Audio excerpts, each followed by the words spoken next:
I never get rid of it.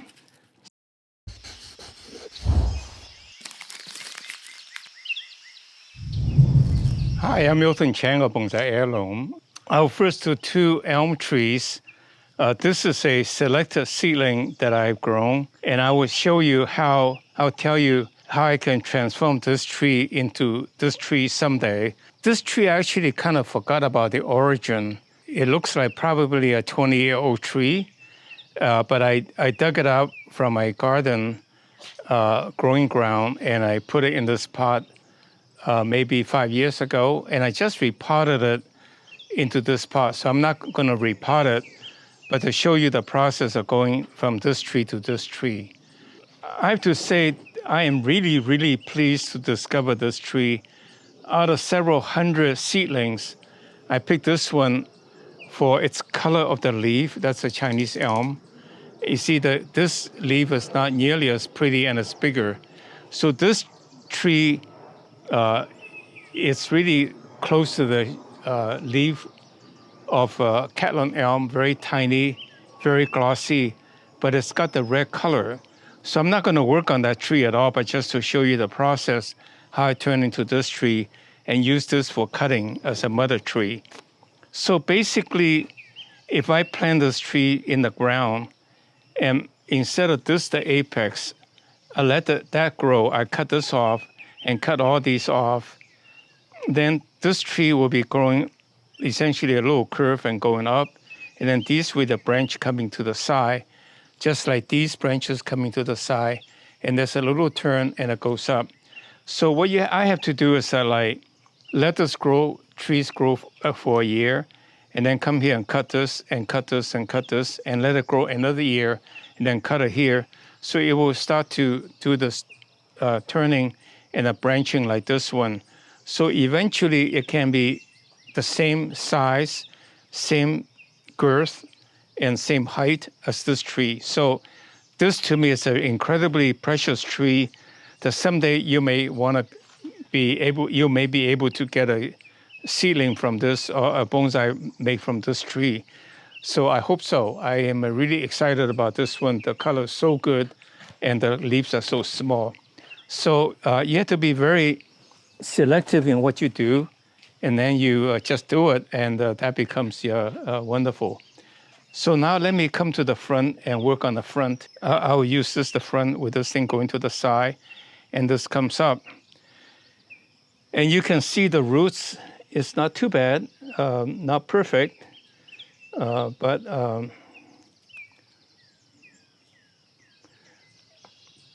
see this root comes out here.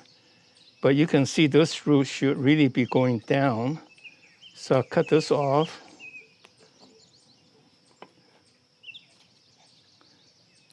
And in fact, I'll cut this root off so that it appears like these are the roots going down, this the roots going down, this root's going down. And eventually I'll comb this out to expose more of the roots, and this is the root going down. So I think it's okay, not too bad. Now, notice this is the Irish moss, and it's starting to pop out. And if I don't get rid of it, it will go to seed, and I never get rid of it.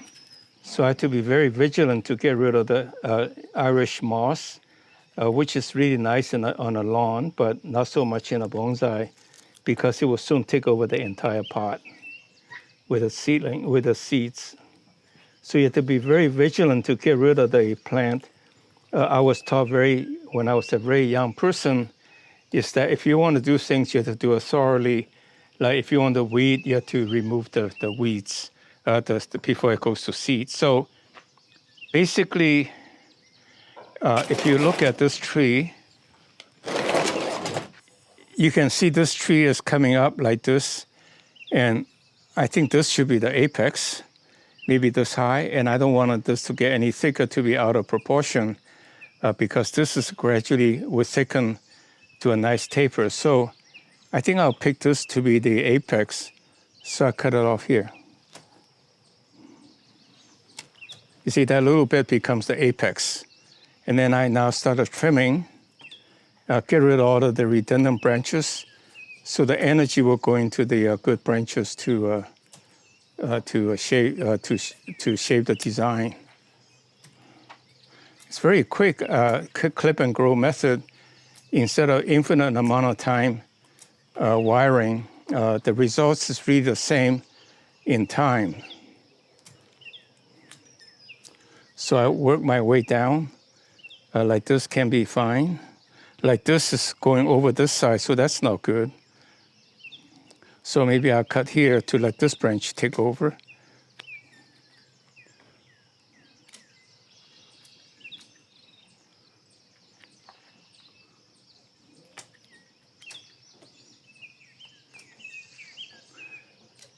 So I just clip off all the redundant branch to clean up so that when it comes out, it's not too cluttered. You can see the trunk, and then the foliage will be filling out in accordance to what you had in mind.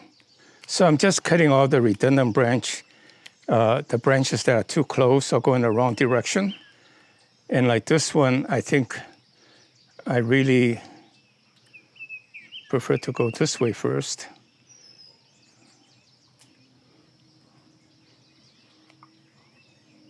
And this is going too far back.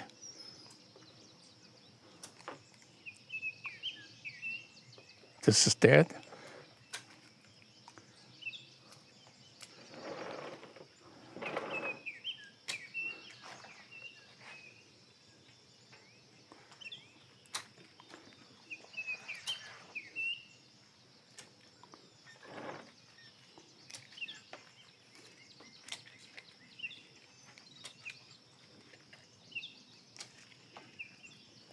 You can see as the tree gets older, the bark starts to breaking up. Like they say, that's called the Chinese lace bark elm. And so you can beginning to see the lace, which is very interesting. Could be an interesting pattern. It will flake off as well.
That's pretty much it.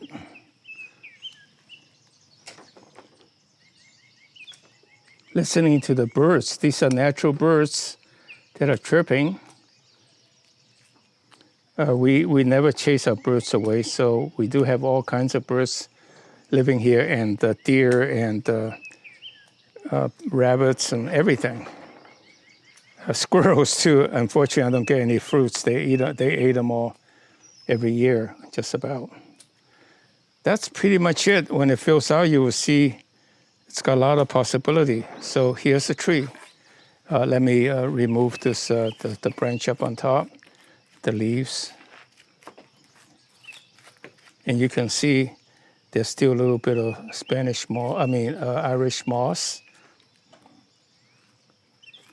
So encourage the growth of the moss. So I think either way looks good. It's good all around. Let me just turn it around. Like these should go.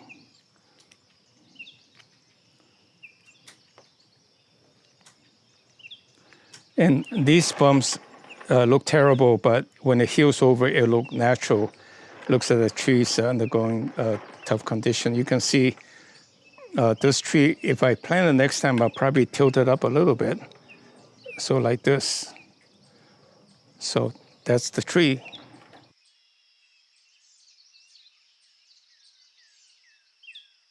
So today I did describe 2 elm tree.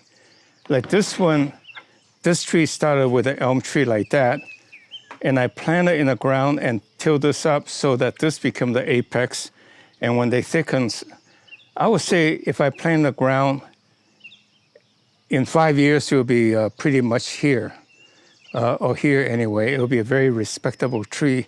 And then you let it thicken. And then these would be, I'll cut this off, and these will be the side branches like these here. And I will gradually work on it. So that's how the process of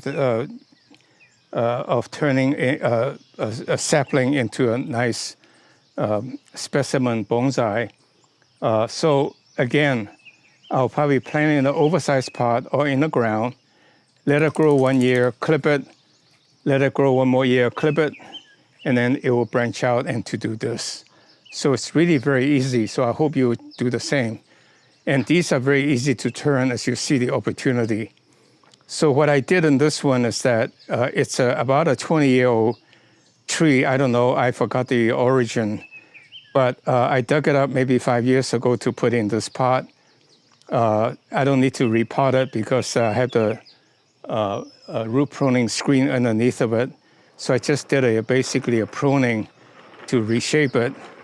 And you can see when the branches comes out, I'll reshape it again. After a couple of years, it'll look really, really nice.